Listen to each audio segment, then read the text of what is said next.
बाल का जो दिल है ना इसे बिल्कुल भी नहीं करता कि मेरी बेटी की जो शादी है जो रिश्ता है इसे शालम के साथ हो। वो चाहता है कि मेरी बेटी का जो इससे रिश्ता है इसे अदनान के साथ। और इस मामले पे वो अदनान के वालिद के साथ इसे बात पक्की भी कर चुका है, लेकिन अभी तक समीरा को इस बारे में कुछ भी नहीं पता।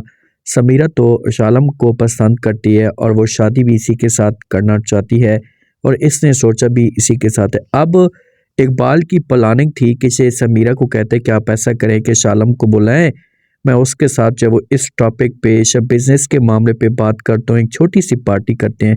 तो समीरा बड़ी खुश होती है क्योंकि समीरा के दिमाग के अंदर कुछ भी ऐसा नहीं होता।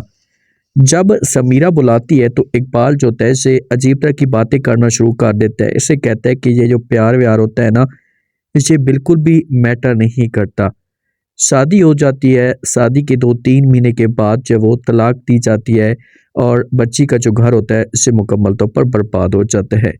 ये बातें जब शालम सुनता है तो वो भी बड़ा हैरान और परेशान हो जाता है क्योंकि इकबाल को पता है कि ये दोनों एक दूसरे को बड़ा पसंद करते हैं, इज्जत चाहते हैं और इकबाल का ये बिल्कुल भी सपना नहीं है कि मेरी बेटी की शादी शालम के साथ हो।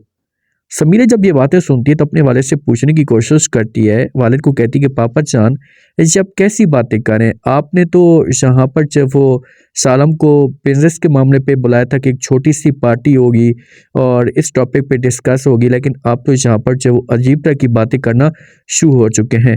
तो आगे से इकबाल जो होगा ना इसे बात करेगा, इसे बोलेगा कि देखे बेटा, आपको हो सकता है कि मेरी बातें जो है ना इसे बहुत बुरी लगे, लेकिन मैं जो बात करता हूँ क्लियर कट में करता हूँ कि आप जो है ना, आप मेरी बेटी के काबिल नहीं हैं, आप मेरी बेटी को कभी भी खुश नहीं रख सकते। तो इसी वजह से आप ये समझें कि आप अपने आप को हमेशा के लिए जुदा कर लें।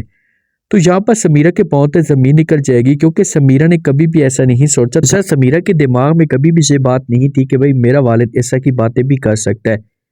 ये शालम को साफ अल्फाज में इनकार करेगा।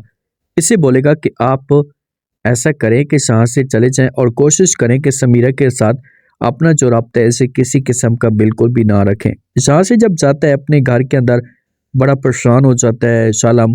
माँ ऐसे परेशान देखती है तो माँ इसके पास आती है, पूछने की कोशिश करती है, इससे कहती है कि हाँ बेटा, क्या वजह, आप इतने परेशान या इतने उदास किस वजह से लग रहे हैं। तो आगे से शालम जो है इसे सब कुछ बताना शुरू कर देता है कि इकबाल चाचू का जो रवैया था ये बिल्कुल भी अजीब तरह का था। मुझे इस मामले पे बहुत ज़्यादा दुख हुआ कि उसने ऐसा की बातें क्यों की हैं। तो आगे से माँ जो होती है इसे फिर बताना शुरू कर देती है। फिलहाल तो माँ ने खुलकर शालम को कुछ भी नहीं बताया, लेकिन इसे कहती है कि देखिए कि इकबाल का जो रिएक्शन आ रहा है इसके पीछे जो मेन रीज़न है वो कौन है, या इकबाल की जो नफ़रत है इसके पीछे किस वजह से, तो वो हूँ मैं। मेरी वजह से सब कुछ कर रहा है। अब हो सकता है कि इकबाल की नफ़रत हो शालम की माँ के साथ। उसने इकबाल ये समझता हो कि आज ये घर के अंदर जो एक दरारें पैदा हुई थी इसे शालम की माँ की वजह से हुई थी। तो ये बात है, जब शालम सुनेगा तो ये बड़ा कंफ्यूज हो जाएगा, माँ को बोलेगा कैसा कैसे हो सकता है। तो माँ जो होगी वो बोलेगी कि जी बिल्कुल ऐसा ही है। तो बेहतर से ये होगा कि आप अपने आप को समीरा से दूर कर लें, उसके साथ किसी किस्म का कोई राब्ता ना रखें, वरना आपके लिए मसले मसाइल पैदा होना शुरू हो जाएंगे।